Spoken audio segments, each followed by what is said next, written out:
श्रीगणेशाय नमः। ॐ श्रीसरस्वत्यै नमः। ॐ श्रीगुरुभ्यो नमः। श्रुतिस्मृतिपुराणानाम् आलयं करुणालयं नमामि भगवत्पाद शङ्करं लोकशङ्करं शङ्करं शङ्कराचार्यं केशवं बादरायणं सूत्रभाष्यकृतौ वन्दे भगवन्तौ पुनः पुनः। ईश्वरो गुरुरात्मेति मूर्तिभेदविभागिने व्योमवद्व्याप्तदेहाय दक्षिणामूर्तये नमः। योऽन्तः प्रविश्य मम वाचमिमां प्रसुप्तां सञ्जीवयत्यखिलशक्तिधरस्वधाम्ना अन्यांश्च हस्तचरणश्रवणत्वगादीन् प्राणान्नमो भगवते पुरुषाय तुभ्यम्। वंशीविभूषितकरान्नवनीरदाभात् पीताम्बरादरुणबिम्बफलाधरोष्ठात् पूर्णेन्दुसुन्दरमुखादरविन्दनेत्रात् कृष्णात् परं किमपि तत्त्वमहं न जाने। वसुदेवसुतं देवं कंसचाणूरमर्दनं देवकी परमानंदं कृष्णं वंदे जगद्गुरुं। तो हम छठे अध्याय के ऊपर चिंतन कर रहे हैं। योगी कैसे होना चाहिए, योगी के बारे में चिंतन चल रहा था। तो आज के चिंतन को शुरुआत करने से पहले छठे अध्याय के 5वें श्लोक से लेके 9वें श्लोक तक एक साथ पढ़ेंगे। उद्धरेदात्मनात्मानं नात्मानमवसादयेत् आत्मैव ह्यात्मनो बन्धुः आत्मैव रिपुरात्मनः बन्धुरात्मात्मनस्तस्य येनात्मैवात्मना जितः अनात्मनस्तु शत्रुत्वे वर्तेतात्मैव शत्रुवत् जितात्मनः प्रशान्तस्य परमात्मा समाहितः शीतोष्णसुखदुःखेषु तथा मानापमानयोः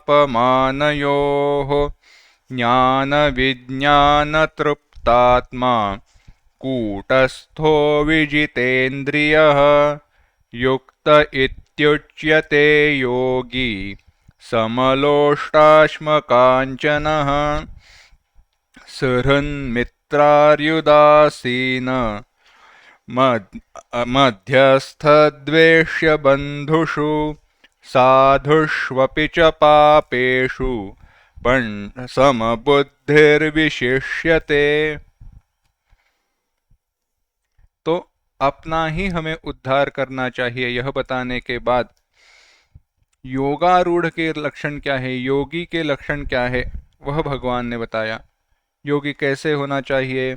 जितात्मनः, प्रशांतः, शीतोष्ण सुख दुखेषु तथा मानापमानयोः समः, ऐसे सारे लक्षण बताए। इतना ही नहीं, वह कैसे होना चाहिए? ज्ञान विज्ञान तृप्तात्मा, कूटस्थ, विजितेंद्रिय करके सब लक्षण बताए। अब यह जो योग है उसका आचरण कैसे करे, क्या ना करे, इन सब का विचार भगवान बताने वाले हैं। इसके पूर्व एक ध्यान में रखना चाहिए, यह योगी जो है उसके बारे में क्या अपेक्षा है, आवश्यकता है, इनका हमें अधिकार, अगर दृष्टि से एक शब्द का उपयोग करना है तो क्या यहाँ पे हमें योग का अधिकार है, योग इस साधन का अवलंब करने का अधिकार है या नहीं, इसका हमें चिंतन, इसका हमें विचार करना आवश्यक है। इसका विचार करते वक्त हमें यह देखना चाहिए कि योगी के लिए जो भी लक्षण बताए वह लक्षण क्या हमारे में है या नहीं है, वह भी चिंतन करना चाहिए, वह भी देखना चाहिए। क्योंकि कहा आरुरुक्षोर मुनेर्योगम कर्म कारणमुच्यते योगारूढ़स्य तस्यैव शमः कारणमुच्यते। जिसके मन में अभी भी कर्म के प्रति आसक्ति है, फल के प्रति इच्छा है, उसके लिए योग नहीं हो सकता, उसके लिए योग यह साधन नहीं है। तो योग यह साधन किसके लिए है? योग यह साधन जिसके मन में फल की निराशीर्यत चित्तात्मा, जो निराशी हो गया है, जिसके मन में आशा नहीं है, जिसने अपने मन इंद्रियों को अपने वश में कर लिया है, उस व्यक्ति के लिए यह योग योग्य है। योग का वो आचरण कर सकता है। और योगारूढ़ होने पर उसके लिए साधन क्या बताया? उसके लिए साधन बताया शमः कारणम उच्यते। शम का आचरण करना चाहिए। शम क्या है? तो मन का निग्रह, मन को विषयों के प्रति जाने से रोकना ही शम है। तो यह शम है। तो यह शम हमें ही हमारे भीतर बढ़ाना पड़ेगा, ऐसे ही नहीं बढ़ेगा। अच्छा, बात समझ में आई। आगे तो अब बताते हैं कि ऐसे होने पर इस योग का आचरण करने के लिए आपको क्या करना चाहिए। 10वां श्लोक देखना। ऐसा जो योगी है उसे क्या करना चाहिए? योगी युञ्जीत सततम् आत्मानं रहसे स्थितः एकाकीयत चित्तात्मा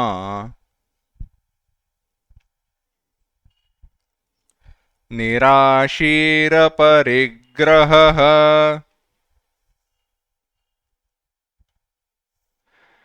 एक साथ। योगी युञ्जीत सततम् आत्मानं रहसे स्थितः एकाकीयत चित्तात्मा निराशीरपरिग्रहः। योगी युञ्जीत सततम् कहा। योगी, जो योगी है, ध्यान का अभ्यास करने वाला है। यहाँ पे योगी इस शब्द का अर्थ कर्मयोगी नहीं है। जो ध्यान का अभ्यास करने वाला योगी है, रहस्य स्थितः, जो एकांत में बैठता है, एकाकी अकेले रहता है,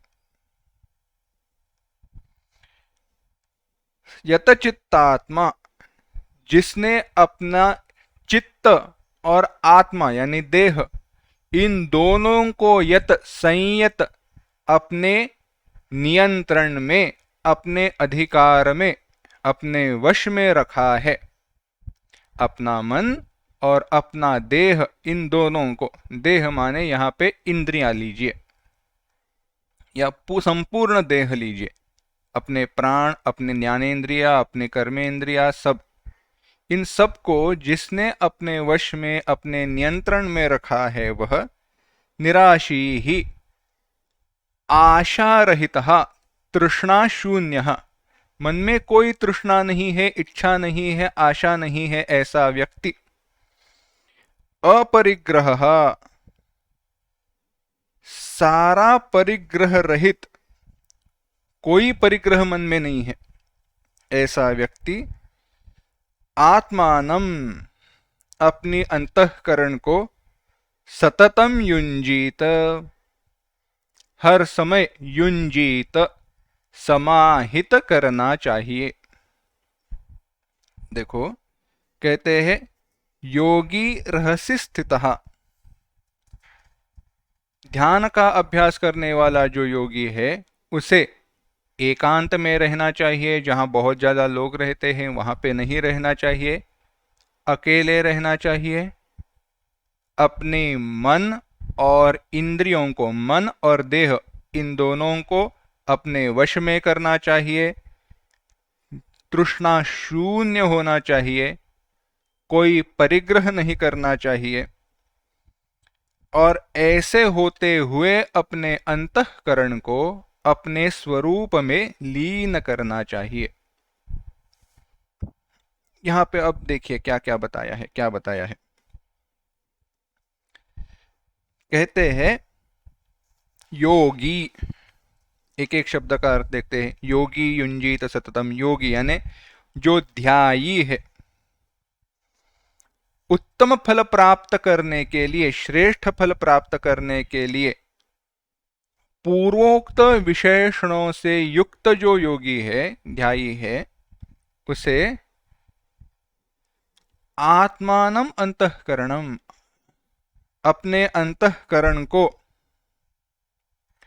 समाहित करने के लिए युंजीत, क्या करना चाहिए? एकांत में। एकांत का वर्णन यानी अकेले नहीं, केवल अकेले नहीं, तो वन में, गिरि गुहादौ, जहां पे पर्वत गुफाएं, वहां पे जाकर रहना चाहिए। अब पर्वत गुफाओं में तो जाकर रहना आजकल के दिनों में मुश्किल है, पर्वत तो बचे है नहीं। जहां पे पर्वत है वहां पे कुछ रहने की सुविधा छोड़ो, एकांत की सुविधा है नहीं, क्योंकि सब तो पिकनिक स्पॉट हो गए हैं, लोग वहां पे घूमने फिरने के लिए आते। तो बचे हैं तो हिमालय में बचे हैं, वहां पे जाकर रहना, सहना, खाना पीना हम लोगों के लिए मुश्किल हो गया है। तो अत्युच्च अवस्था क्या है, अपेक्षा क्या है? यह है। हाँ, मानते हैं कि गिर गुहाओं में जाकर रहना चाहिए, पर अपेक्षा क्या की है? एकांत की अपेक्षा की है। और ये बड़ा सुंदर विचार है और बहुत ही विशेष है। देखते हैं, एक बात देखते हैं। योग का वर्णन करते हुए, योग का चिंतन करते हुए या जीवन मुक्ति का चिंतन करते हुए, जब मनोनाश और वासना क्षय, अपने मन का नाश करना और अपने वासनाओं का क्षय करना, इसके लिए जब विचार किया गया, बताया गया, तो कहा अगर आप दो लोगों के साथ भी रह रहे हो या दूसरे व्यक्ति के साथ भी रह रहे हो, तो आप समझ जाओ पूरे गांव के साथ रह रहे हो। अगर आप 4-5 लोगों के साथ रह रहे हो, समझो आप पूरे एक शहर के साथ रह रहे हो। और 10-12 लोगों के साथ आपका मिलना जुलना होता है, तो समझ लो आप पूरा जो देश है, राज्य है, उसके साथ मिल रहे हो। संख्या जो है यहां पे 1, 2, 5 थोड़ी अलग हो सकती है, पर कहने का उद्देश्य है, जब आप उस व्यक्ति के साथ मिलते हो, बात करते हो, तो उस व्यक्ति के द्वारा आप और कई लोगों के साथ जुड़ जाते हो। इस विषय से अलग एक विचार है, एक बड़ा सुंदर प्रयोग, एक्सपेरिमेंट अमेरिका में या यूरोप में कोई एक संस्था है, उन्होंने किया। वह देखना चाहते थे कि दो व्यक्ति जिन्होंने कभी एक दूसरे को देखा भी नहीं है, एक दूसरे के बारे में वो जानते भी नहीं है, वह दो व्यक्ति अगर सामने आए तो वह दो व्यक्ति एक दूसरे से कितने लोगों के द्वारा जुड़े हुए हैं। जैसे समझो मैं किसी एक व्यक्ति को जानता हूं, वह व्यक्ति कम से कम 100-200 लोगों को तो जानती होगी। आवश्यकता नहीं है हर रोज मिलती हो, पर तो मिलती रहेगी, जानती रहेगी। वो 100 या 1000 व्यक्ति है, वो और कई लोगों के साथ मिलते जुलते रहेंगे, वो कितने और लोगों को, ऐसी जो संख्या है, ऐसे चक्र में वो व्यक्ति कौन से स्तर पर आता है। और उन्होंने अभ्यास करके देखा, 6 या 7 लोगों के बाद आप उस व्यक्ति के साथ जुड़ सकते हो। क्या 6 या 7 व्यक्तियों के बाद आप उस व्यक्ति से जुड़ सकते हो? माने हुआ क्या, अगर आप एक व्यक्ति के साथ भी बात करते हो तो वह व्यक्ति कितने लोगों के साथ जुड़ी हुई है? समझो 100 लोगों के साथ। तो 100 लोगों की जो भी बातें हैं, उनके विषय है, उनके विचार है, वह उन विचारों के साथ आप उस एक व्यक्ति के द्वारा जुड़ जाते हो। विचार करके देखिए, उस एक व्यक्ति के द्वारा आप कितने लोगों के साथ जुड़ गए? 100 लोगों के साथ। अगर 2 व्यक्तियों के साथ मिल जाते हो तो चलो उनमें से कॉमन भी पकड़ लेंगे, एक सामायिक लोग भी पकड़ लेंगे तो 150। 3 व्यक्तियों के साथ बात करते हो तो 200, 300, 250, ये संख्या बढ़ती जाएगी। तो विचार करके देखिए हो क्या रहा है। उसके साथ आप बात कर रहे हो, विषय बढ़ते जाते हैं, और विषय के साथ साथ जो अनुभव हमने किए नहीं है उन अनुभवों के प्रति हमारे मन में वासना उत्पन्न होती है। आसान सी बात है, देखो समझो हमारे अध्यात्म की भी बात हो, आध्यात्मिक व्यक्ति भी हो, बात सही है, पर एक साधना के एक अवसर पर वह संग भी छूटना चाहिए। चिंतन, ये एकाकी यत चित्तात्मा का जो है ना, वह आज के दिनों में बहुत आवश्यक है, इसलिए यहां पर हमारा ये चिंतन चल रहा है। देखिए होता ऐसे है, हम साधना में लीन है, हमारा मुख्य उद्देश्य क्या है? साधना है, ध्यान करना है, ध्यान का अभ्यास करना है, योग का मुझे अभ्यास करना है। योग के अभ्यास में सबसे बड़ा शत्रु बाद में तो विचार आएगा ही, क्या है? ये सारी जो विषय वासना है, मन का यहां वहां भटकना है, वह मेरा सबसे बड़ा शत्रु है। अगर मेरा वह सबसे बड़ा शत्रु है तो उसे मिटाने के लिए क्या करना पड़ेगा? मन को यहां वहां भटकने से रोकना पड़ेगा।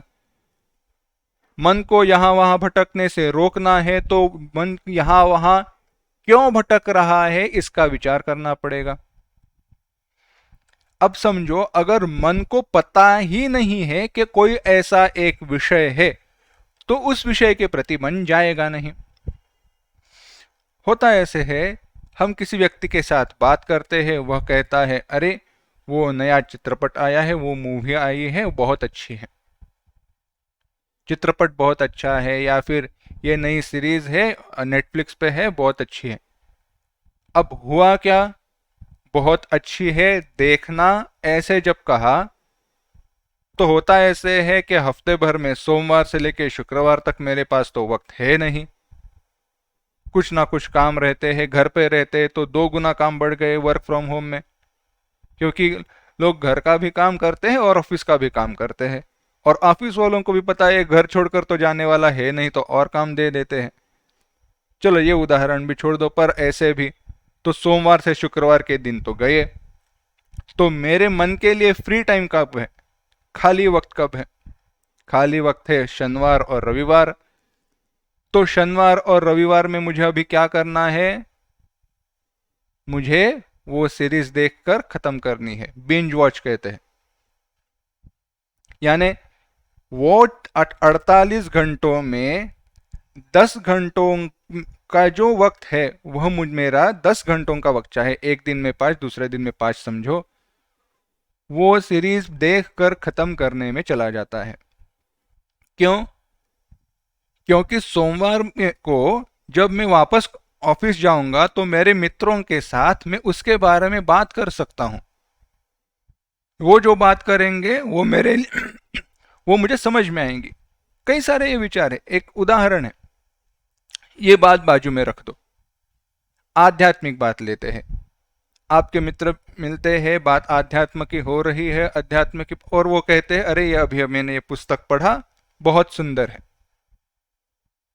योग के बारे में ही है समझो, अध्यात्म के बारे में ही है समझो, पर अब हुआ यह पुस्तक बहुत बड़ा अच्छा है, सुंदर है, यह जब पता चला तो उसको पढ़ने की, जानने की, समझने की इच्छा मन में निर्माण हुई। माना कि वह शुद्ध इच्छा है, पर एक अवस्था पर योगी के लिए वैसी इच्छा भी हानिकारक हो जाती है, क्योंकि उन साधनाओं के वो परे जा चुका है। ये विचार हम योगी के लिए भी कर रहे हैं मुख्यतः। जिसको ध्यान योग, ध्यान करना, आत्मस्वरूप का चिंतन करना, यही जिसके लिए मुख्य साधन है, उसकी बात हम कर रहे हैं। अब हुआ ऐसे, यह पुस्तक पढ़ने की इच्छा हुई तो मन में विक्षेप निर्माण हुआ। एक व्यक्ति के साथ मिला है, एक व्यक्ति के साथ बात की है, ऐसे भी नहीं है वह व्यक्ति ऐसा है कि जो बाहरी कोई है, भिन्न कोई है, साधना में रत ही है, फिर भी अगर ऐसी अवस्था होती है तो एक ऐसे एकांत की अवस्था, एकांत की अपेक्षा योगी के लिए है, इसका विचार हमें करना चाहिए। इसीलिए कहा एकाकी, अकेले, एकांत में ही नहीं, केवल अकेले रहना चाहिए। लोगों के साथ अपना संपर्क जितना कम हो उतना अच्छा, जितना नियत हो, वेल प्रोटेक्टेड, वेल मेंटेन्ड, एक डिस्टेंस रख दो। अगर आप किसी व्यक्ति के साथ बात करते वक्त कोई चित्रपट या फिर ऐसे विषयों में रुचि दिखाते ही नहीं है, तो वह व्यक्ति उन विषयों के बारे में आपके साथ बात करेगा नहीं, क्योंकि उसको पता है इसके साथ बात करनी है तो किस विषय में करनी है, योग के बारे में करो। यूट्यूब पे अगर कोई कुछ देखा है, सुना है, पढ़ा है तो उसके बारे में करो, कहीं पुस्तक में पढ़ा है तो उसके बारे में करो, भलाई हमारी है। तो ऐसे करते हुए एकांत में रहना चाहिए। और कैसे रहना चाहिए? असहाय, जितना हो सके हमें आत्मनिर्भर रहना चाहिए। ऐसे करना चाहिए कि कोई छोटी छोटी चीजों के लिए हम किसी दूसरे व्यक्ति पर निर्भर ना रहे।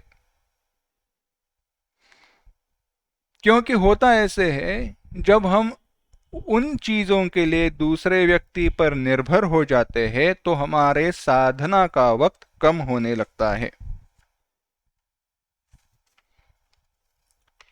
तो एकांत में, एक अकेले आत्मनिर्भर होकर रहना चाहिए।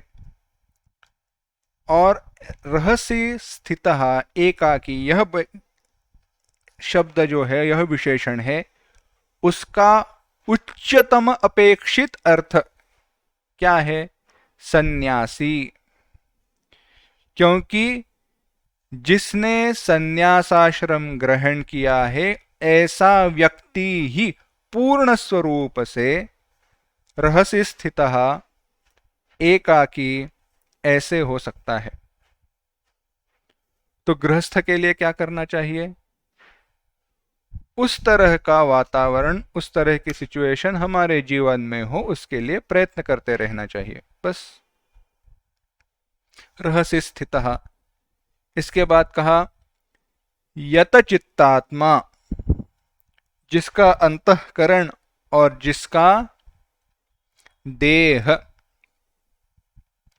यत नियत यानी कंट्रोल्ड है। अब अंतःकरण और देह, इन दोनों को नियत, संयत करने की आवश्यकता क्यों है? क्योंकि ये दो ही तो है जो हमारे ध्यान में बाधा डालते हैं। एक ये टीका है भगवत गीता की, उसमें उन्होंने बहुत सुंदर लिखा, मन का निग्रह यतचित्त और आत्मा, आत्मा माने यहाँ पे देह, उनको नियत करना चाहिए, उनका निग्रह करना चाहिए। यानी क्या? मन का निग्रह तो समझ सकते हैं, विषयों के प्रति जाने ना देना, विषयों का चिंतन करने ना देना, वगैरह वगैरह वगैरह, ये तो हम देखते आए हैं। योगी के लिए देह का निग्रह क्या है? तो देह के निग्रह के बारे में कहा, ध्यान को शुरुआत करने के बाद अगर मच्छर काटता है, चींटी काटती है, कोई खटमल आके काटता है, कोई दुख नहीं, सुख नहीं। हमारा होता ऐसे है, ध्यान के लिए बैठते हैं, ये मच्छर आता है, कान के नीचे गाना गाने लगता है, तो ऐसे लगता है ध्यान छोड़कर पहले उसको चाटा मारूं, उनको साफ कर दूं, बाद में ध्यान के लिए बैठता हूं। छोटी छोटी चीजें पर होता ऐसे है कि हमारा मन, हमारा चित्त विचलित हो जाता है। ये स्थूल देह के द्वारा प्राप्त होने वाले दोष है, दुख है। इन दुखों को सहने की क्षमता प्राप्त होना इन दुखों के परे जाना ही क्या कहा गया? यहां पे देह का निग्रह, यत चित्त और आत्मा। ऐसा यत चित्तात्मा जो है, और आगे क्या बताए विशेषण? निराशी ही वितृष्ण, तृष्णा प्यास बुझ गई हो, विषयों के प्रति न कोई इच्छा है, ऐसा अपरिग्रह, परिग्रह रहित, जिसके पास अपना कोई परिग्रह नहीं है। परिग्रह ना रहने वाला कौन सा व्यक्ति है? केवल सन्यासी है। कभी आप विचार करके देखिए, आजकल तो काल बदल गया है, समय बदल गया है, तो विचार अलग है, पर पुराने जमाने में कैसे वो लोग होते रहेंगे? सन्यास ग्रहण किया है यानी परिग्रह कुछ नहीं है, कमंडलू, वस्त्र, बस भिक्षा पात्र, इतना ही। दंड, अगर दंड ग्रहण किया है तो दंड है, नहीं तो नहीं है। ऐसे व्यक्ति, ऐसे जो लोग हैं, पढ़ाई कैसे करते होंगे? तो वो पढ़ाई कैसे करते हैं? बस बैठो, चिंतन करो, पढ़ाई होते जाती है। क्योंकि यह सारे जो ग्रंथ है, चाहे वो भगवत गीता हो, उनके भाष्य हो, टीका ग्रंथ हो, सारे अब तक, उस समय तक इतने पढ़े हैं कि वो मस्तिष्क में भरे हुए हैं, मानो बायहार्ट ही हो गए हो। ऐसे लोग हैं, अभी भी है, हुआ करते थे। विद्या पुस्तक में रहा नहीं करती थी। ब्रह्मसूत्र, भगवत गीता, उपनिषद सारे कंठस्थ। आप उनको पूछो, वह भाष्य बताएंगे, अर्थ बताएंगे, सारा अर्थ समझाएंगे। व्याकरण का पूछो, व्याकरण भी पता है। पुराण पूछो, वह भी पता है। सोचकर देखिए, क्या भाष्यकार जी को, आदि शंकराचार्य जी को ग्रंथ ढूंढने पड़ते थे कि इसके लिए संदर्भ क्या है और कहा क्या है? मधुसूदन सरस्वती जी, हमारे ये सारे जो बड़े बड़े संत हो गए, गोस्वामी तुलसीदास जी को देखिए, जब भी उन्होंने लिखा है, मानस पढ़ोगे तो पता चलेगा, अरे कितनी जगह से कितनी जगह पर उपनिषदों के, पुराणों के संदर्भ मिलते हैं, पुराणों के उद्धरण उद्धृत किए हैं, बताए गए हैं। क्या वो ग्रंथ लेकर घूमा करते थे ना? अरे ऐसे ग्रंथ घूम लेकर घूमना है तो समझो पूरा घर लेकर घूमना पड़ेगा। बैल गाड़ी भर के वो तो ग्रंथ हो जाएंगे। ऐसे नहीं है। तो कहना की बात क्या है कि ऐसा भी परिग्रह नहीं होना चाहिए कि हाँ मैं ये पढ़ना चाहता हूं, ऐसे भी नहीं। अपरिग्रह। तो हमारे लिए इसका अर्थ देखते हैं। हमारी तो बुद्धि की क्षमता उतनी है नहीं, तो क्या करे? जो है वो ईश्वर का है, साधना के लिए बता रहा हूं। जो है वो ईश्वर का है, ईश्वर का दिया हुआ है।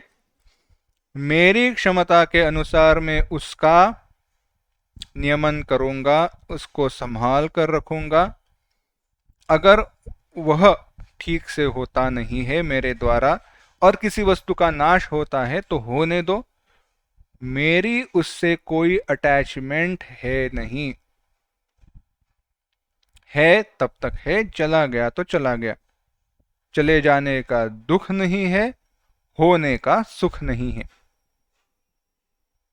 ऐसी अवस्था में रहो तो वो अपरिग्रह के जैसा है। क्योंकि परिग्रह का दोष तो तभी होता है कि जब वस्तु है पर हाथ से छूटती नहीं है, और छूट जाने पर उसका दुख होता है। तो ऐसे व्यक्ति जो अपरिग्रह, निराशी ही अपरिग्रह, ऐसा व्यक्ति त्यक्त सर्व परिग्रह सन, भाष्यकार कहते हैं, सारे परिग्रह का त्याग करके युंजीत। ये सब करने के बाद अपने चित्त को आत्मा में लीन करना चाहिए। कितनी बड़ी अपेक्षा है। पर ऐसे होने पर आत्मा में चित्त तो लीन होना ही है, कहां जाकर कहां जाएगा, घर ही आना है मन को। पर एक विचार है यहां पे, ये अपेक्षा रखी है, ये अंतिम स्तर की है, यानी वो हाईएस्ट एक्सपेक्टेशन। तो वहां तक पहुंचने तक क्या हमें ध्यान का अभ्यास नहीं करना चाहिए? ऐसा नहीं है। अंतिम अपेक्षा क्या है? तो ऐसी है, निराशीर यतचित्तात्मा। ये सब सबसे अपेक्षा, ज्यादा अपेक्षा, अधिकार की अपेक्षा है। वह अधिकार परिपूर्ण होने तक जो अधिकार मेरे पास उपलब्ध है, उस अधिकार के साथ मुझे ध्यान योग का अभ्यास करना चाहिए। अच्छा, तो ध्यान योग का अभ्यास करना चाहिए आपने बताया, तो कैसे ध्यान लगाए, क्या करें? तो कहते हैं 11वां श्लोक देखना। शुचौ देशे प्रतिष्ठाप्य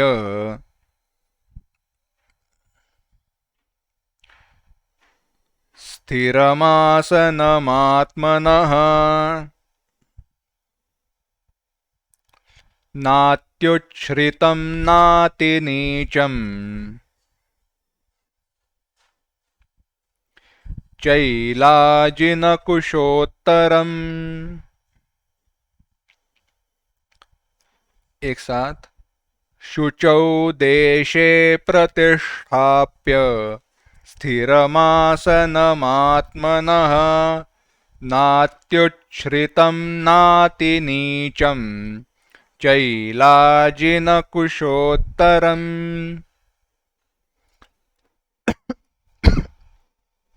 अगला भी श्लोक देखते हैं। तत्रैकाग्रं मनः कृत्वा यतचित्तेन्द्रियक्रियः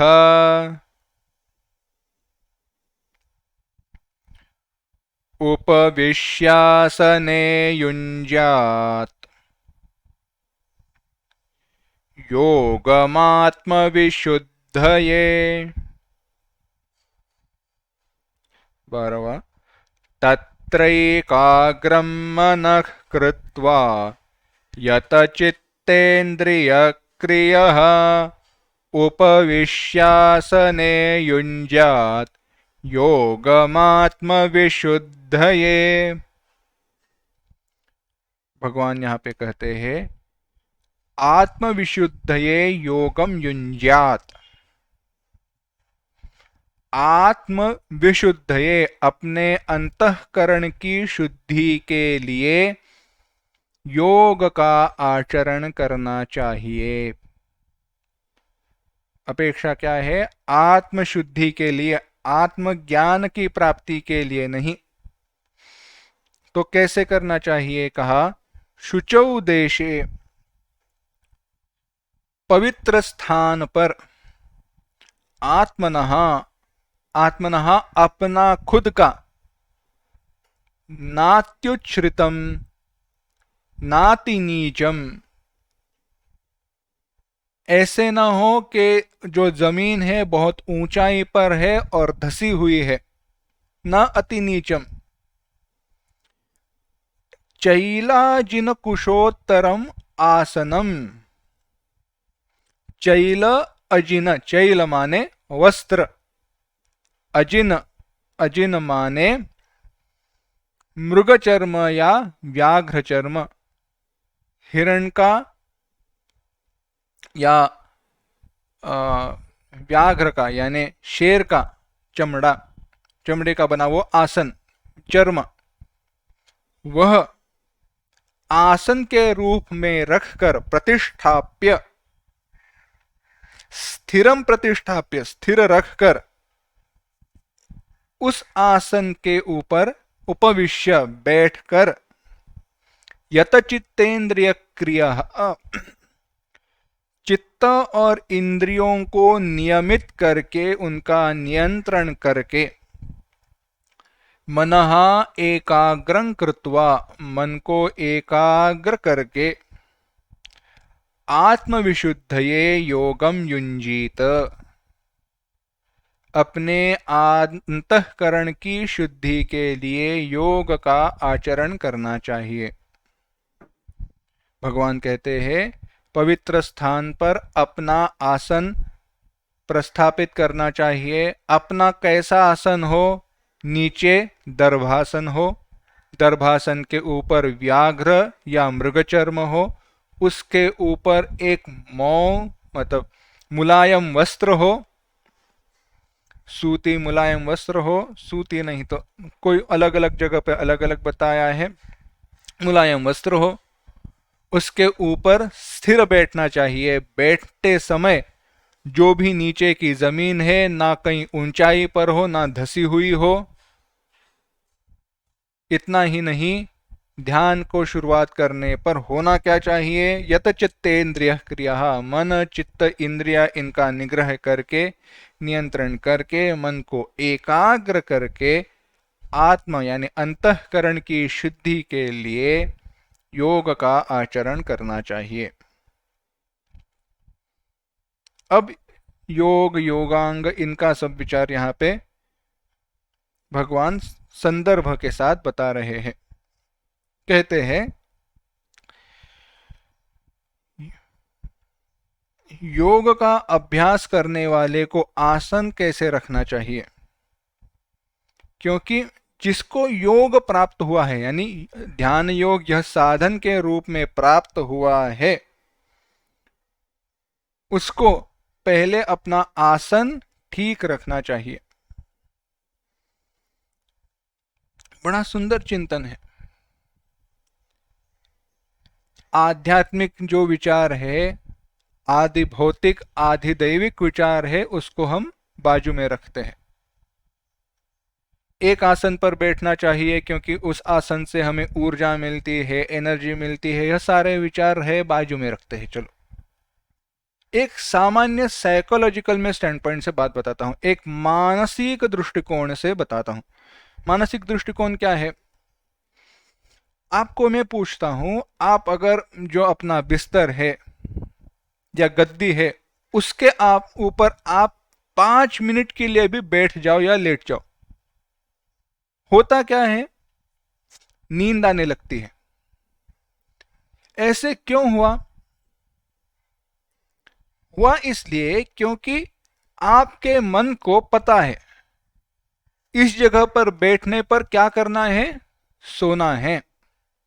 यानी उस स्थान से, उस जगह से आपके मन का ऐसा तादात्म्य हो गया है कि मन कुछ भी कर रहा हो, आप उसके ऊपर बैठ जाते हो या लेट जाते हो तो आपके मन को पता है क्या है? सोना ही है। इसी प्रकार से एक विवक्षित स्थान पर अपने घर में जो मंदिर रहता है, उसके सामने बैठकर आप जब पूजा करते हो, पूजा पाठ करते हो, जप करते हो या ध्यान करते हो, तो उस जगह के साथ आपके मन का एक ऐसा तादात्म्य हो चुका है, ऐसी दृष्टि से मन जुड़ गया है कि मन को पता है यहां बैठने पर क्या करना है, ना मुझे कोई दूसरा विचार नहीं करना। करना क्या है? तो केवल ध्यान ही करना है। इसीलिए एक स्थान का महत्व है। एक ही स्थान पर क्यों बैठना चाहिए? क्योंकि उस स्थान पर बैठने की जब मन को आदत हो जाती है, तो उस आदत के कारण, उस जगह के कारण मन कोई दूसरे विषय के बारे में सोचेगा नहीं। जो अपना ध्येय है, ध्येय वस्तु है, जिसका ध्यान करना है, उसी वस्तु के बारे में मन विचार करना शुरू कर देता है। इसीलिए आसन भी एक समान होना चाहिए, नित्य होना चाहिए, स्थिर होना चाहिए। दूसरे का आसन नहीं चलेगा। मानसिक दृष्टिकोण यही है। दूसरे का आसन है तो मन में वही विचार रहता है, वो कैसे बैठा था, क्या किया था, कैसा आसन है, ऐसे है वैसे नहीं है, थोड़ा मुझे टेढ़ा मेढ़ा लग रहा है। छोटे छोटे कारण रहते हैं। छोड़ दो उनको बाजू में। इसलिए अपना ही आसन होना चाहिए। आध्यात्मिक तो है ही, क्योंकि जिस आसन के ऊपर हम बैठते हैं उस आसन के साथ हमारे संस्कार जुड़ जाते हैं, और वही आसन अगर दूसरा व्यक्ति ले लेता है तो उन संस्कारों के साथ उस संस्कारों का परिणाम उस व्यक्ति पर होने लगता है। इसीलिए अपना ही आसन हो। आसन कैसे बिछाए? कहा पहले दर्भ रखो, उसके ऊपर अगर है तो मृगचर्म या व्याघ्र चर्म रखो, क्योंकि ये तो सन्यासियों के लिए बताया है। जहां पे बैठते हैं वहां पे कीड़ा, मूंगी, मकड़ी, चूहे, कई सारे प्राणी हुआ करते थे, तो उनके लिए यह आवश्यक था। जमीन ठंडी है, पत्थर ठंडा है, उसके उस ठंडक से बचना है, क्योंकि ध्यान लगाकर बैठे 5-6 घंटा, समझो 8-10 घंटा वो ठंडे जमीन पर बैठे हो, पैर पकड़ लेंगे, जोड़े पकड़ लेंगे, तो जोड़ों का दर्द शुरू हो जाएगा। ऐसे ना हो, इसके लिए वह आवश्यक था। अब ये मृगचर्म और व्याघ्र चर्म भी कैसा हो? नैसर्गिक दृष्टि से, नैसर्गिक रीति से जिन प्राणियों की मृत्यु हुई है उनका ही चर्म इस्तेमाल करने के लिए कहा गया है, उपयोग करने के लिए बताया गया, कि मारकर नहीं।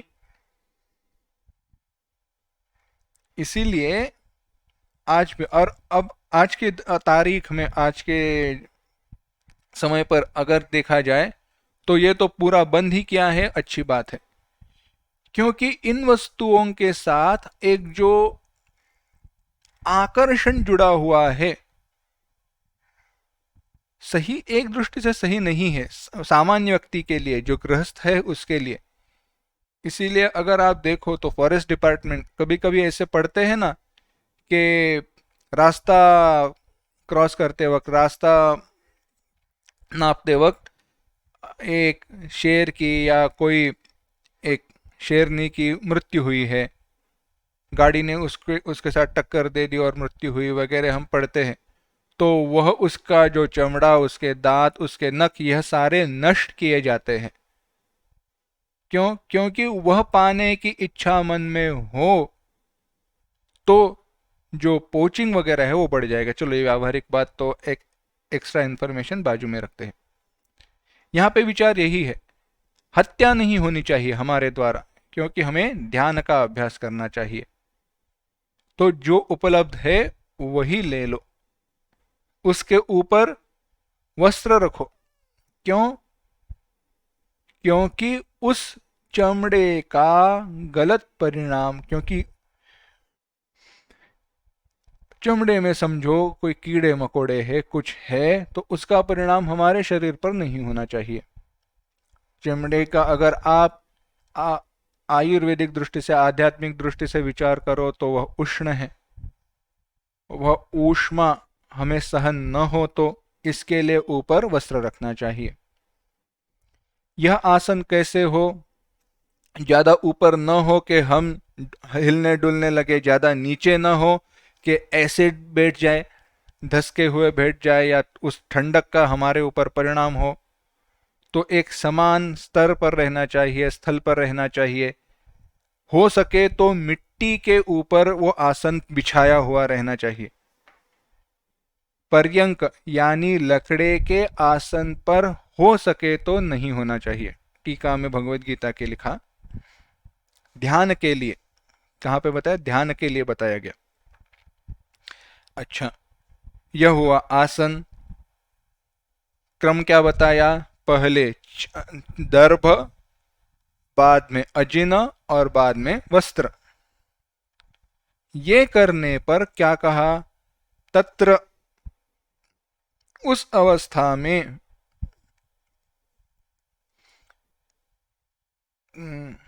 आसने उपविश्य, उस आसन पर बैठकर मनः एकाग्रम कृत्वा, मन को एकाग्र करना चाहिए। और कैसे? यत चित्तेन्द्रिय क्रिया, यत नियत संयत, संयम करके, किसका? चित्त इंद्रिय क्रिया, चित्त की क्रियाएं और इंद्रियों की क्रियाएं। अपना मन की क्रियाएं और इंद्रियों की क्रियाएं, माने सर्व विषयेभ्यः उपसंहृतः, भाष्यकार कहते हैं।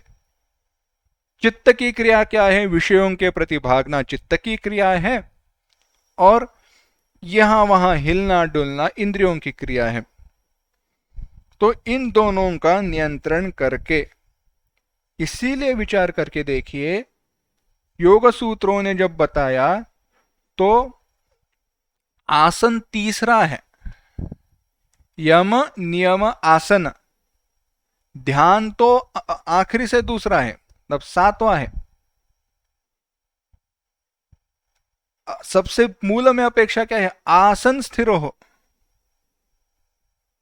आसन हिलते डुलते रहेगा तो अपना मन भी अस्थिर ही रहेगा। मन स्थिर होना चाहिए तो आसन भी स्थिर होना चाहिए। और आसन स्थिर कैसे हो? शरीर स्थिर हो। शरीर स्थिर कैसे हो? हमारे जो सारे स्नायु है, अस्थि है, वह ठीक ठाक काम करते होंगे तब। बैठ गए तो मेरे यहाँ के स्नायु अकड़ गए हैं, ये अकड़ गया है, ये मसल पुल हुआ है, नहीं चलेगा। बिना हिले एक आसन पर, थोड़ा भी हिले बिना, पढ़ा था ये स्वामी शिवानंद जी ने कहा, थोड़ा भी हिले बिना, बिल्कुल हिले बिना एक आसन में, चाहे वो कोई भी आसन हो, ऑफ कोर्स शवासन को छोड़कर कोई भी आसन हो, 45 घंटे तक, 45 घंटे नहीं, 45 मिनट तक आप अगर उस आसन में स्थिर रह सकते हो तो निर्विकल्प समाधि आपको हासिल है। सुनने में आसान लगता है, पर 2 मिनट एक जगह पर बिना हिले डुले बैठ कर देखो। आंख की पंखुड़ियों को भी खुलना नहीं है, बंद नहीं करना है। आंखों को बंद कर लिया, पर ये जो हमारी पुतली है यहाँ वहां घूमते रहती है, कभी नाक की तरफ जाती है, कभी ऊपर की तरफ जाती है, तो कहीं कहां जाती है पता ही नहीं चलता। ऐसे नहीं चलेगा। उसको भी हिलाना नहीं है। कितना मन, यानी मन शरीर दोनों एक साथ शांत होने चाहिए। शरीर के कारण न मन चंचल होना चाहिए, विचलित होना चाहिए, न मन के कारण शरीर में कोई चंचलता निर्माण होनी चाहिए। उदाहरण देखना है तो ऐसे देखिए, दो नाव है, दो नाव नदी में रखी हुई है, या तालाब में समझो। नदी का तो प्रवाह रहता है, तालाब में इतना प्रवाह नहीं रहता, वहां पे रखी हुई है। और एक नाव में आप कूद गए, चढ़े नहीं, कूद गए। कूद गए तो एक जगह पर वजन आया तो वो नाव हिलने डुलने लगी। जैसे वो नाव हिलने डुलने लगी, पानी हिलने लगा उन लहरों के कारण, दूसरी नाव हिलने लगी। वो नाव हिलने लगी तो और लहरें बढ़ी, तो जिस नाव पर आप हो वो और हिलने लगी। तो एक दूसरे को वो हिलाते रहते हैं। तब इसके कारण वो नाव हिल रही है, वो नाव के कारण ये नाव हिल रही है। यानी हुआ क्या? हुआ यह कि एक को आप स्थिर करना है तो दूसरे को भी साथ में आपको स्थिर करना ही पड़ेगा। देह और चित्त, इन दोनों को साथ में संयत नियत करना पड़ेगा। ऐसे करके यत चित्तेन्द्रिय क्रिया, आसने उपविश्य, आसन पर बैठकर आत्मविशुद्धये, अपने अंतःकरण की शुद्धि के लिए योग का आचरण करना चाहिए। यह एक विशेष विचार है। इसके ऊपर थोड़ा विचार करते हैं। यह ध्यान योग का आचरण भगवान कहते हैं किसके लिए है? आत्मविशुद्धये। प्रश्न यह है, शब्द उपयोग किए हैं आत्म विशुद्धये, आत्मा की विशुद्धि के लिए, आत्मा को शुद्ध करने के लिए। अब बताओ, सच्चिदानंद परमात्मा जो हमारा स्वरूप है, वह आत्मा क्या अशुद्ध है? क्या मलिन है? नहीं, वह मलिन है नहीं, वह नित्य शुद्ध है। तो क्या उसको शुद्ध करने की आवश्यकता है? नहीं, उसको शुद्ध करने की आवश्यकता है नहीं। यानी यहाँ पे आत्मा का शब्द सच्चिदानंद परमात्मा है नहीं,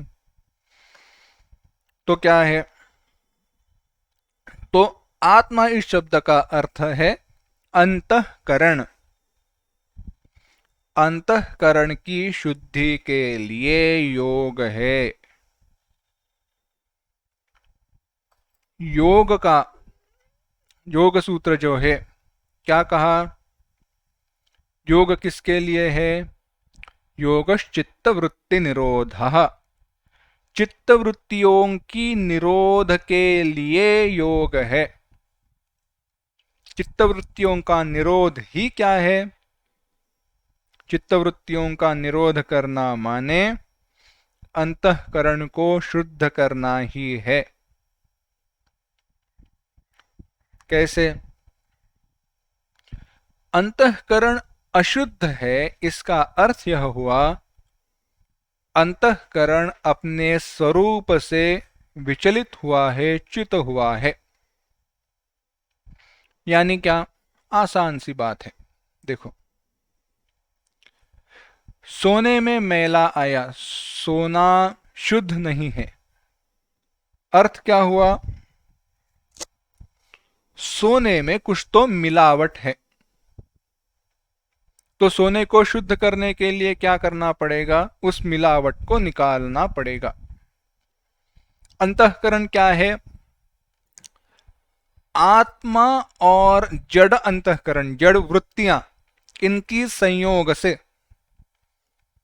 आत्मा का प्रतिबिंब माने चिदाभास जो जड़ वृत्तियों में प्राप्त है, इन दोनों को मिलकर, इन दोनों को मिलाकर बना क्या है? अंतःकरण बना हुआ है।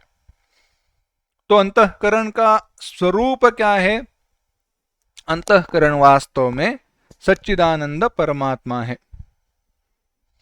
अब वह सच्चिदानंद परमात्मा है, बात तो समझ में आई। तो मिलावट क्या है? जड़ वृत्तियां हैं। उन वृत्तियों को निकाल देने पर अंतःकरण शुद्ध हो जाएगा। उन वृत्तियों को निकाल देने पर अंतःकरण शुद्ध हो जाएगा। तो उन वृत्तियों को निकालना क्या है? चित्त वृत्ति निरोधः। वृत्तियां कितनी है? वृत्तयः पंचतय्याः, क्लिष्टाः अक्लिष्टाः। तो ऐसे सब है। उन सबको हटाना, उन सबको हटाना ही अंतःकरण की शुद्धि है। तो पूछा गया कि आप ये कह रहे हो बात सही है, पर हमारा प्रश्न यह है, हमारा प्रश्न यह है कि क्या ये हमें ज्ञान नहीं देगा? तो कहा नहीं देगा। क्यों नहीं देगा? क्योंकि बात ऐसी है, ज्ञान के लिए प्रमाण आवश्यक है। ज्ञान के लिए क्या आवश्यक है? प्रमाण की आवश्यकता है। प्रमाण यानी ज्ञान के साधन, ज्ञान प्राप्ति के साधन। देखने के लिए कोई वस्तु मेरे सामने है, उसे देखने के लिए प्रमाण क्या है? मेरी आंखें प्रमाण है। आंखों के द्वारा वस्तु को देखा जाता है, इसलिए आंख हुई प्रमाण। सुनने के लिए प्रमाण हुआ कान, सूंघने के लिए प्रमाण हुआ नाक। इस प्रकार से अगर हम विचार करें तो योग सूत्र का चिंतन करो या वेदांत का चिंतन करो, प्रमाण क्या क्या बताए गए? योग सूत्र में क्या बताया? प्रत्यक्ष, अनुमान और आगम, तीन प्रमाण बताए। प्रत्यक्ष प्रमाण यानी योग इंद्रियादिकों से जो ज्ञान होता है वह हुआ प्रत्यक्ष प्रमाण। अनुमान प्रमाण और आगम यानी अपने वेद।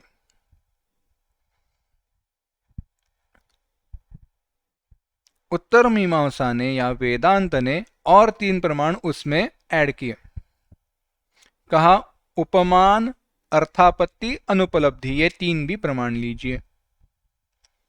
और आगम के जगह पर कहा है शब्द प्रमाण, और शब्द प्रमाण में कहा लौकिक और वैदिक। तो यह सारे प्रमाण यानी ज्ञान के साधन हुए। पुराणकर्ताओं ने उन्होंने कहा यह पुराण और इतिहास यानी रामायण महाभारत यह भी प्रमाण है, पर कैसे है? ऐतिह्य, ऐतिह्य प्रमाण है। अच्छा, तो इन सब में मुझे बताओ निर्विकल्प समाधि कहां पे आती है? कहीं पर भी नहीं आती। निर्विकल्प समाधि में कोई नया ज्ञान देने की क्षमता है नहीं। निर्विकल्प समाधि में योगाभ्यास में कोई नए ज्ञान को उत्पादन करने की देने की क्षमता है नहीं। जो ग्रंथ के द्वारा ज्ञात है पर जिसका अनुभव हुआ नहीं है,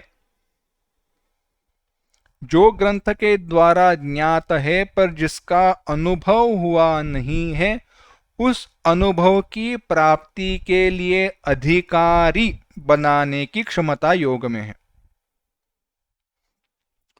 जो ज्ञान मुझे ग्रंथ के द्वारा प्राप्त था पर अनुभव है नहीं, उस अनुभव के लिए अधिकारी बनाने की क्षमता योग में है।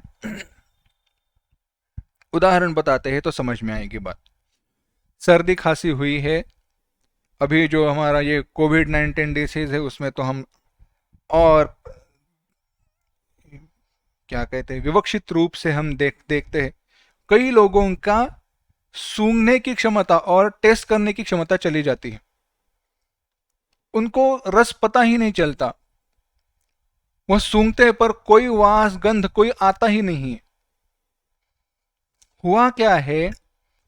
उस रोग की दोष के कारण प्रमाण हुए नहीं है। सूंघ सकते हैं, वो गंध अंदर जा रही है, पर सूंघने की क्षमता पर आवरण चढ़ गया है।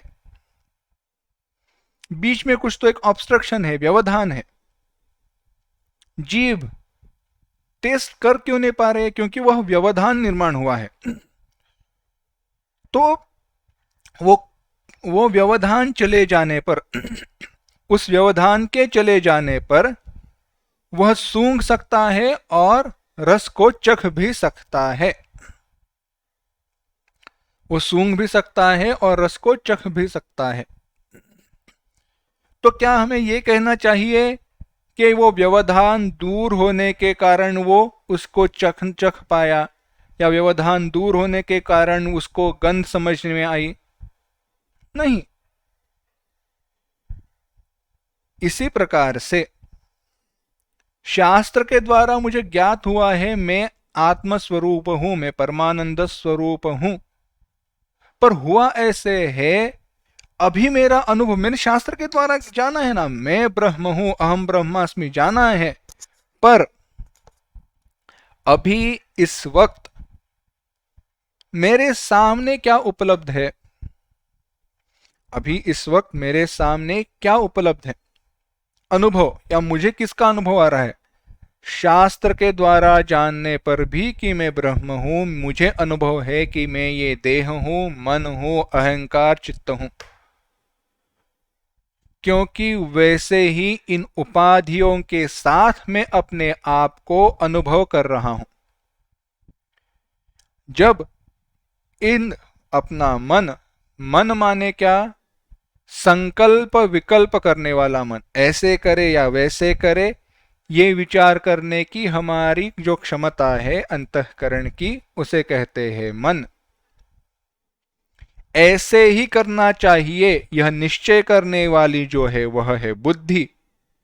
ये ऐसे क्यों करना चाहिए? इसके लिए पूर्व अनुभवों का संग्रह करने वाला है चित्त, और इन सब को मैं कहने वाला है अहंकार।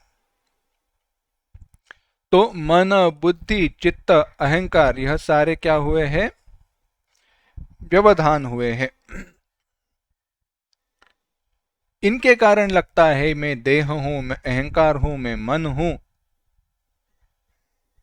पर शास्त्र कह रहा है मैं परमानंद ब्रह्म हूं। तो अगर मैं सचमुच में ब्रह्म हूं तो ब्रह्म हूं इसका अनुभव कैसे हो? जब मैं अंतःकरण के गुणधर्म हूं, मैं बुद्धि हूं, चित्त हूं, आत्मा हूं, यह मेरा अनुभव जिस क्षण रुक जाएगा, उस क्षण मैं अपने स्वरूप का अनुभव कर पाऊंगा।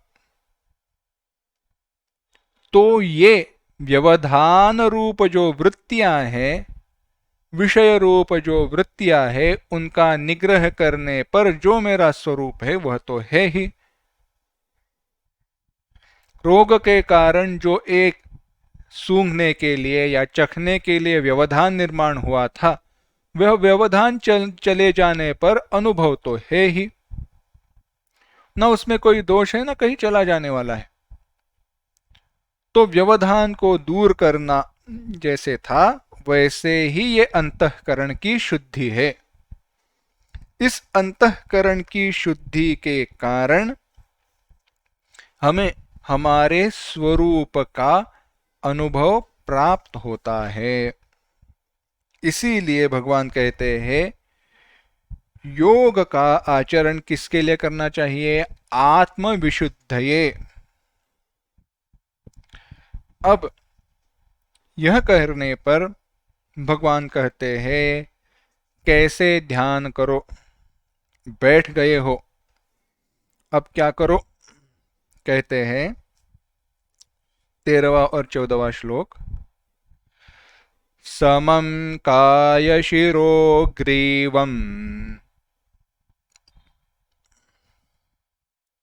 धारयन्नचलं स्थिरः धारयन्नचलं स्थिरः सम्प्रेक्ष्य नासिकाग्रं स्वम्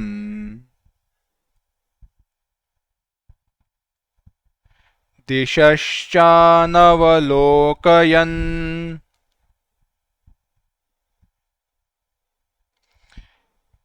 प्रशान्तात्मा विगतभिः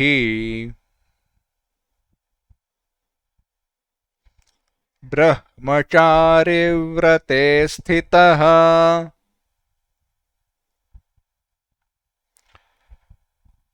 मनः संयम्य मच्चित्तः युक्त आसीत मत्परः।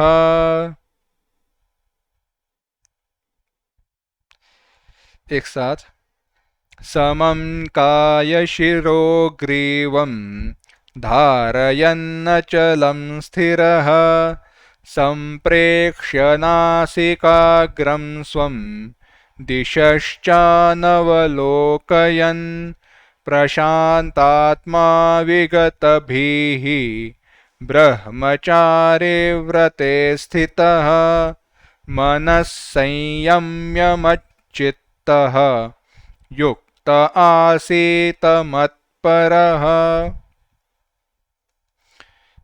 भगवान कहते हैं काय शिरोग्रीवम, काय देह, शिर मस्तिष्क, ग्रीव गला, ये बीच का भाग, इन सबको समम अचलम धारेन, सम स्थिर सीधा निश्चल धारण करके रख के, स्वम नासिकाग्रम संप्रेक्ष्य, अपने नासिका के अग्र की ओर, अपनी जो नासिका है, नाक है, उसके अग्र की ओर, संप्रेक्ष्य इव,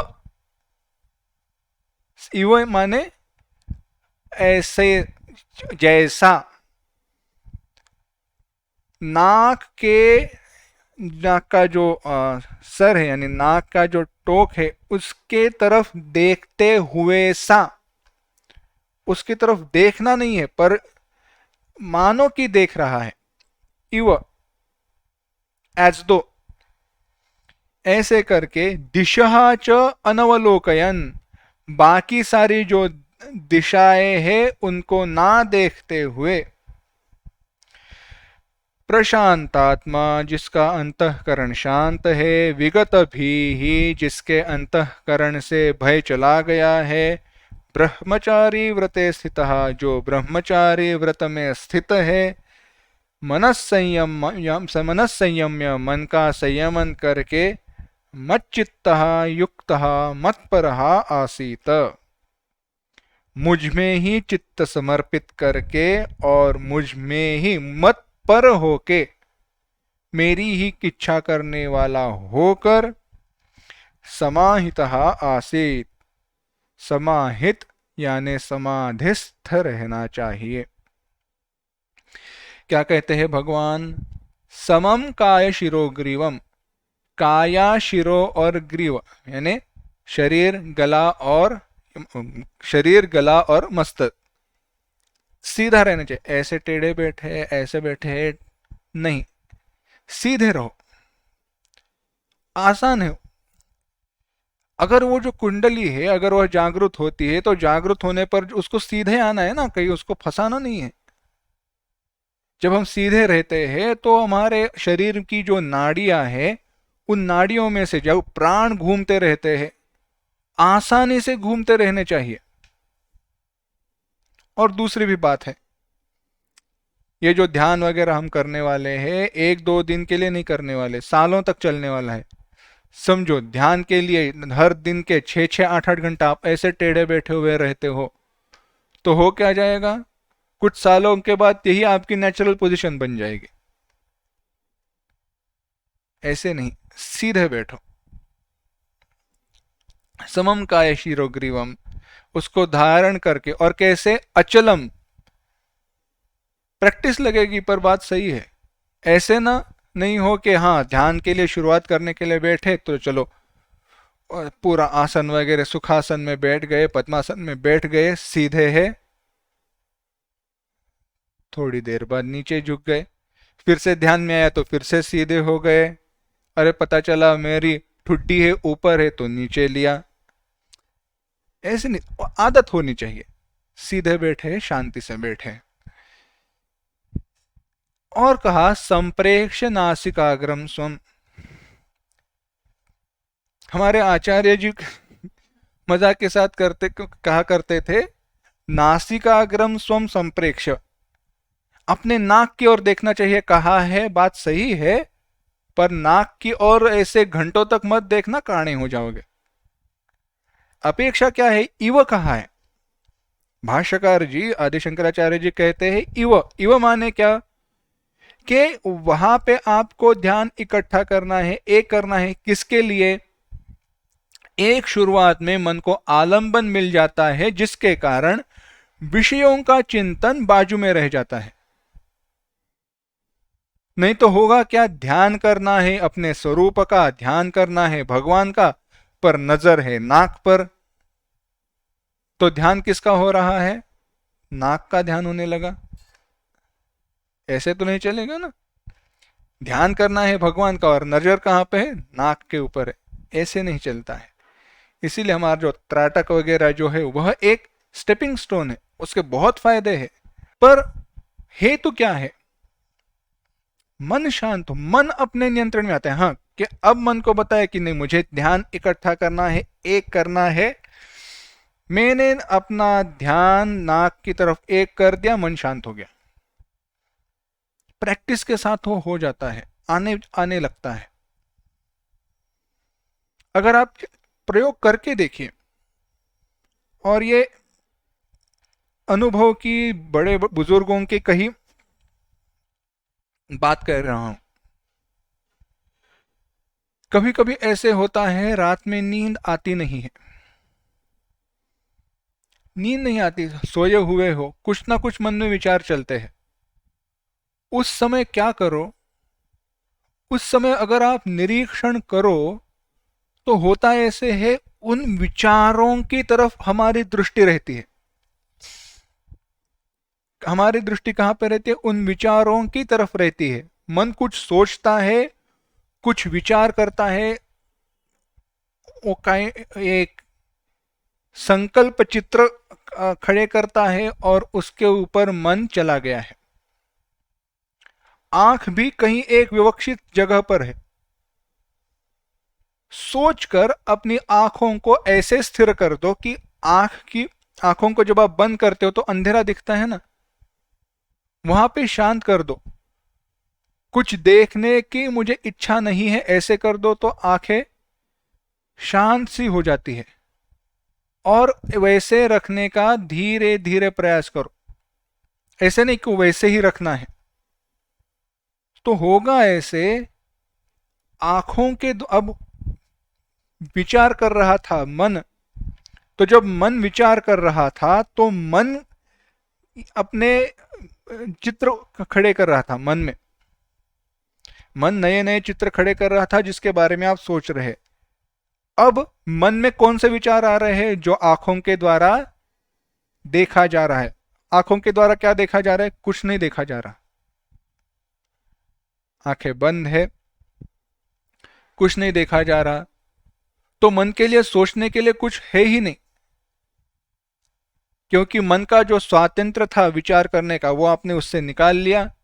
और अब उसको क्या बता रहे हो? कुछ है नहीं, कुछ दिखाई नहीं दे रहा। जब ऐसी अवस्था होती है तो मन कहता है जाने दो, मैं सो जाता हूं, तो आपको नींद आ जाएगी। इसीलिए अगर आपके मन में विचार चल रहे हैं, रजोगुण से मन अंतःकरण भरा हुआ है, नींद आती नहीं है। आंखों को शांत कर दो, आंखों को एक जगह पर स्थिर कर दो। 2 मिनट में, 3 मिनट में तुरंत आपका मन शांत होना है। 2 और 3 मिनट में तो ये एकदम बहुत आगे की ऊपर की बात बता रहा हूं, उससे भी कम समय में वह शांत हो जाएगा। तो यही अपेक्षा है। संप्रेक्ष नासिकाग्रम स्वम, ध्यान के लिए जब बैठे हैं, नाक की तरफ आपने जब ध्यान दृष्टि कर दी है, तुरंत मन शांत होने लगता है। हमारे एक मित्र है, उन्होंने कहा कि उन्होंने प्रयोग किए लोगों के ऊपर, और ऐसे भी नहीं कि बहुत उनका ध्यान का अभ्यास है कि बहुत सालों से ध्यान कर रहे, नहीं। हाथ सामने रखा, उन्होंने कहा कि हाथ अपना सामने रखो, अंगूठा ऊपर करो, अंगूठे के ऊपर ध्यान लक्ष्य एक करो। कई सारे लोगों का जो ब्लड प्रेशर है, हाई बीपी है, पल्स रेट है, तुरंत नीचे आने लगा। त्राटक में तो हमारा परिणाम वही होता है, क्योंकि ये सब बढ़ाने वाला अपना मन है, उसको मन को आपने निकाल लिया। यही विचार है संप्रेक्ष नासिकाग्रम स्वम। और क्यों?